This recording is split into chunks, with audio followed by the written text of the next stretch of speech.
This video will cover how to get dynamic brass sounds with hardware samplers or synths like this SY99.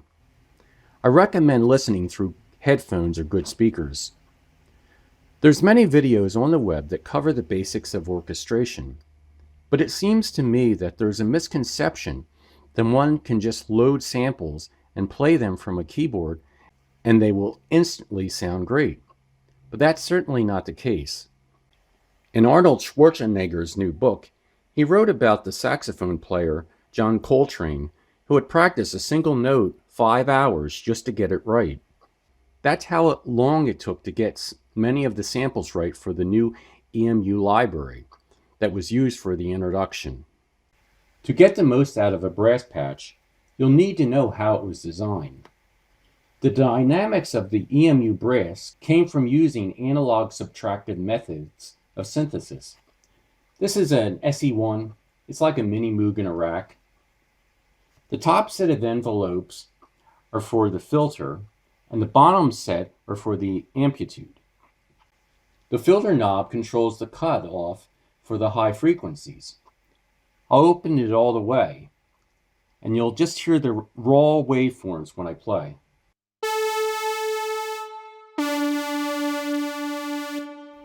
Now, if I cut it off, you'll start to hear the frequencies are cut off.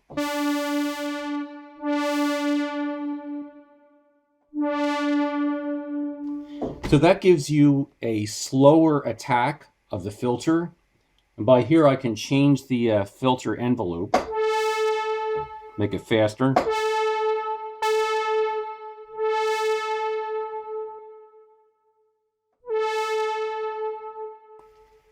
And that's important because when I was performing the John Williams piece, the brass were sustaining too long in brightness, and I had to use the filter cutoff to give it to the correct envelope.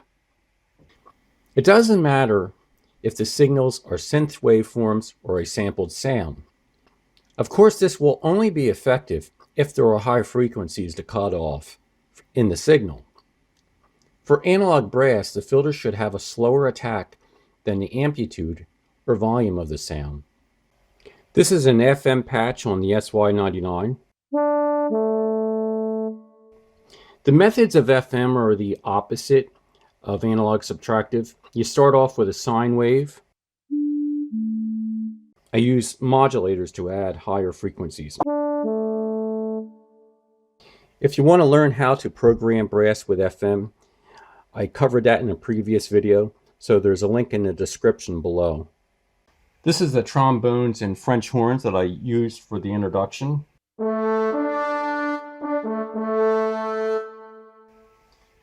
I believe there's a misperception you need a lot of megabytes for great samples.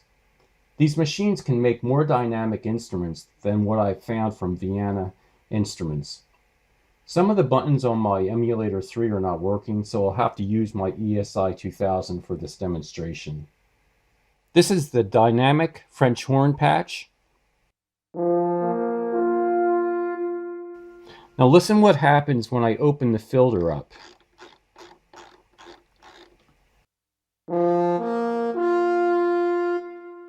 As with the analog synth patch, the tone is much brighter, so I use the filter to cut off the higher frequencies to shape the tone.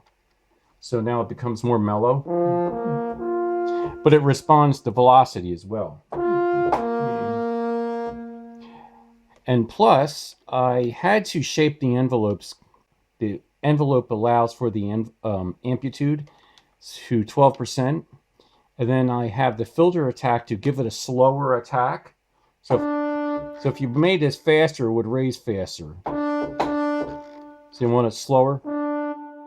This is the trombones and French horns layer that I use to play Krypton.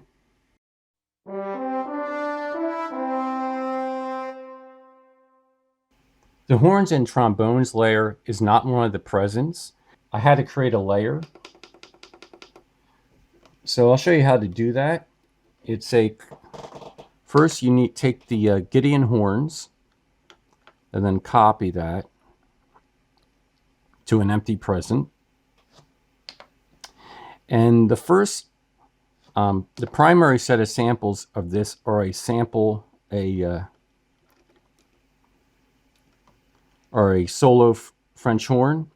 So what you want to do is to copy the two trombones from the horns and trombone bank. So go to select this. This is the program two trombones, and I'll copy the zone, copy the primary zone into the primary zone of this. Yeah, so this will now give you a layer of trombones for the softer layer, and then the French horns section when you press harder.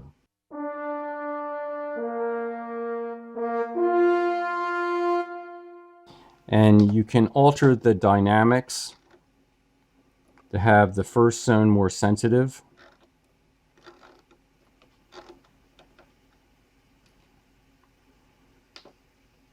Yeah, so I have, now I'll cut the, lower the cutoff a little bit. It's a little too high, so now.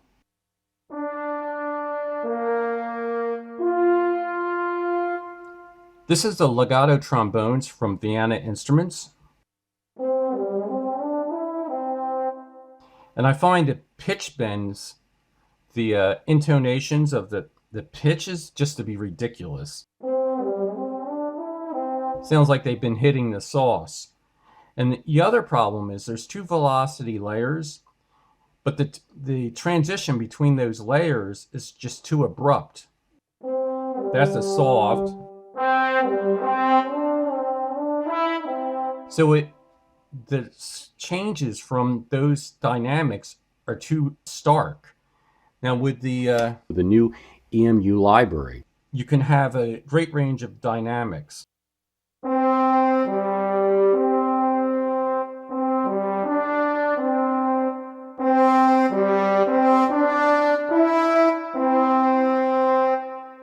You can also play staccato notes. Now if I try to play staccato with the Vienna Instruments,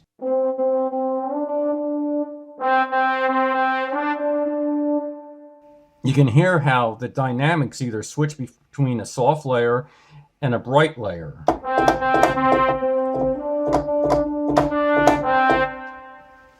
Vienna Instruments does have a filter, but this filter is only a static filter. It's not controlled by, these envelope sliders are for the amplitude and not the filter. So it's static, so you can't shape the tone as you would with an EMU sampler. So after 30 years of waiting for technology to come, I decided I would have to do it myself. Since the time I graduated high school, I had this dream of having a keyboard that could, really emulate the sound of a symphony orchestra. Set out to create this library, which really was to make a dream come true. The sample library is available now for EMU samplers or models that can read those formats. I know the Akai S6000 can read emulator 3 files. So I'm always making improvements. Any new samples that I make, I'll make available for those who bought the library. So until next time, take care.